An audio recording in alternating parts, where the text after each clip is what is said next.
ko naman ngayong araw walang pasok. Masyadong nag-uulan, di nakakasulasok. Maglinis na ang bahay, tsaka lisin mga likabok. Nasa motorsiklo lang, agad-agad sinelpo. Pustahan lang, bago walang pasok. Sinabi ko sa'yo na sobrang itim iyong bato. Kasi yan maiging na pag ikay nagliligo. Tuloy-tuloy ang strict namin ngayon kada linggo. Yo, yung ulam ko ay bistek. Tingnan mo yung tsura na mukha ko na parang buiset. Ba't yung titig ko kay Oli malagkit? Malamang yung puso't isip ko sobrang masakit. Masakit! Yung ulam ko sa bahay pinakbit. Mga tao taga GMA masyadong malupit. Dito na lang, sa iba sila'y masungit. Cellphone ko naka-FB, sa busa lang sumingit. Tama lang, okay, basta di ako ganto.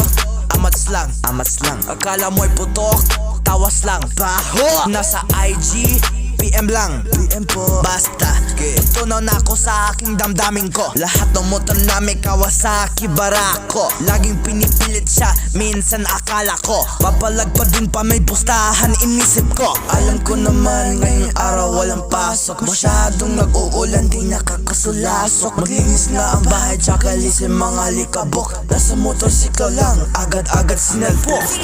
Pustahan lang, bago walang pasok. Sinabi ko sa'yo na sobrang itim iyong bato. Kasi yan maiging na pag ikay nagliligo. Tuloy-tuloy ang strict namin ngayon kada linggo. Alam ko naman ngayong araw walang pasok. Masyadong nag-uulan, di nakakasulasok. Maglinis na ang bahay, tsaka lisin mga likabok. Nasa motorsiklo lang, agad-agad sinelpo. Pustahan lang, bago walang pasok. Sinabi ko sa'yo na sobrang itim iyong bato. Kasi yan maiging na pag ikay nagliligo. Tuloy-tuloy ang strict namin ngayon kada linggo.